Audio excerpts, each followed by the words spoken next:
د زړه درزا دې تیزه نه شوه د چا خوار دپاره رحیل صاحب د زړه درزا د زړه درزا دې تیزه نه شوه د چا خوار دپاره او شخصیت دې ټولو خلکو ته جوت غوښتلو. واه دا بیا ووایه د زړه اکثر به یې له سر نه لوپټه پرېوتېدله، لمونځ پوشه به چې کله په سجده پرېوتېدله، ساتل د ښکلیو زړونو د شیشو دوکانداري وه، سره د احتیاط په یوه نه یوه پرېوتېدله، یاري یې که هر څو د سر په بیه وه ملګرو، بیا هم راته په دغې بیه ښه پرېوتېدله. ملګرو سلامونه او نیک هیلې احترامات مې ومنئ. تاسو سره مخاطب یم محمد شیرخیل. په دغه تمه په دغه هیله چې روغ جوړ به یو ناڅاپي ملاقات مو وسو فایز شاه صاحب سره چې د ټانک اماخیل نه تعلق لري. موږ سره په پروګرام چې موجود یاران د ادبي محفل ادریس مروت صاحب، عبدالقدیر او فیصل بای دو موږ سره موجود دي.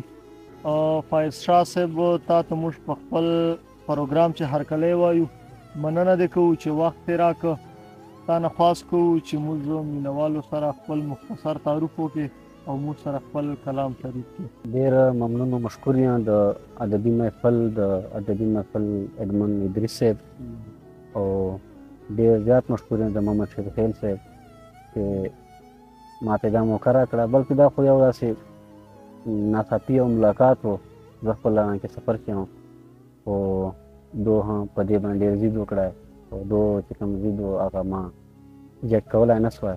زه ډېر شکریا ادا کوم د دغو ما نام فایز شاه دی او زه ماخیل ټانک نه تعلق ساتم او ایجوکیشن مې له خپلې علاقې او بیا مې هغې نه بعد کوم هایر ایجوکیشن د عاطفي خان نه کړی ده او فلحال هم ایجوکیشن کولو بیا یې نور خیرګان کوي.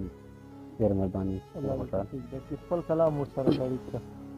څه بې ترتیبه بې هنره پریشان دي خلک، څه بې ترتیبه بې هنره پریشان دي خلک، له عشق توبې کوي او تا پسې روان دي خلک. څه بې ترتیبه بې هنره پریشان دي خلک، له عشق توبې کوي او تا پسې روان دي خلک. چې کاتسالي وه په نفلونو شولو ستړی مخلوق، چې کاتسالي وه په نفلونو شولو ستړی مخلوق، اوس چې باران شو په دعا او پښیمان دي خلک.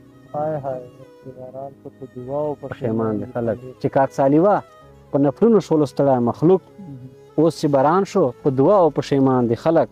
ادریس صاحب خلک لګیا دي یو ګړدی لمر پټوي په ګوته، خلک لګیا دي یو ګړدی لمر پټوي په ګوته، خانه پوري کوي د خپلو دشمنان دي خلک.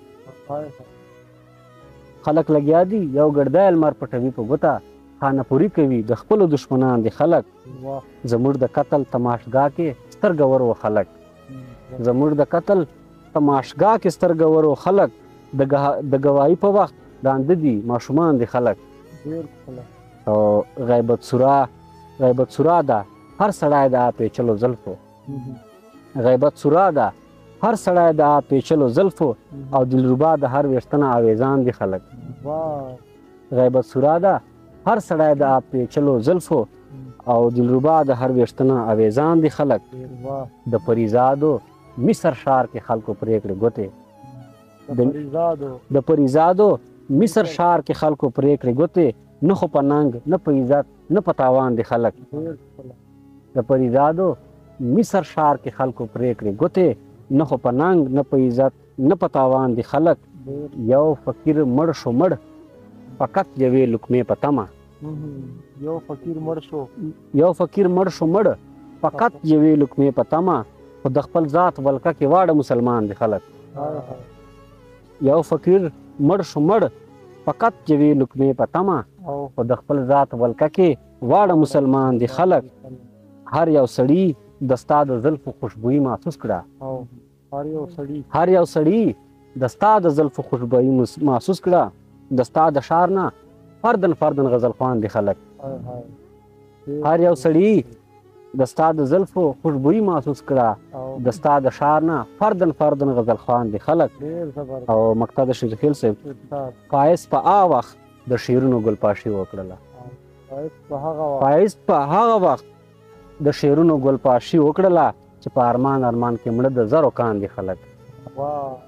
فایز په هغه وخت د شعرونو ګلپاشي وکړله چې په ارمان کې مړه د زرو کاندي خلک نه د یاري غوښتله نه د عداوت غوښتلو نه د یاري غوښتله نه د عداوت غوښتلو بیا دې به کوم غرض زما سر سلامت غوښتلو نه د یاري غوښتله نه د عداوت غوښتلو بیا دې په کوم غرض زما سر سلامت غوښتلو زه د مهاش خوړلی سر وم در پوره نه شومه زه د مهاش خوړلی سر وم در پوره نه شومه د ستا وصال خو د عمرونو عبادت غوښتلو زه د مهاش خوړلی سر وم در پوره نه شومه د ستا وصال خو د عمرونو عبادت غوښتلو دا زندګي ډېره خوږه دنیا خوږه وه مګر دا زندګي ډېره خوږه دنیا خوږه وه مګر ولې هر چا په خپلې سیمې قیامت غوښتلو موږ او دوی سره په دغه سبب نه چلیدو موږ او دوی سره په دغه سبب نه چلیدو چې موږ مینه غوښته دوی به حقارت غوښتلو موږ او دوی سره په دغه سبب نه چلیدو چې موږ مینه غوښته دوی به حقارت غوښتلو ما بغاوت کاو په ضد د انګریزي استعمار ما بغاوت کاو په ضد د انګریزي استعمار دا خو مې سر لکه حسین په دارو چت غوښتلو ما بغاوت کاو په ضد د انګریزي استعمار دا خو مې سر لکه حسین په دارو چت غوښتلو د زړه درزا دې تیزه نه شوه د چا خوار دپاره رحیل صاحب د زړه درزا دې تیزه نه شوه د چا خوار دپاره او شخصیت دې ټولو خلکو ته جوت غوښتلو د زړه درزا دې تیزه نه شوه د چا خوار دپاره او شخصیت دې ټولو خلکو ته جوت غوښتلو په داسې دور کې چې خلک ټول په زر مړه په داسې دور کې چې خلک ټول په زور مړه ما په غزل کې فایزه مهارت غوښتلو په داسې دور کې چې خلک ټول په زر مړه ما په غزل کې فایزه مهارت غوښتلو ډېره مهرباني د ادبي محفل د شیر خیل صاحب د دوی صاحب ټولو ملګرو موږ ته دا موقع راکړه ډېره مهرباني ډېره شکریه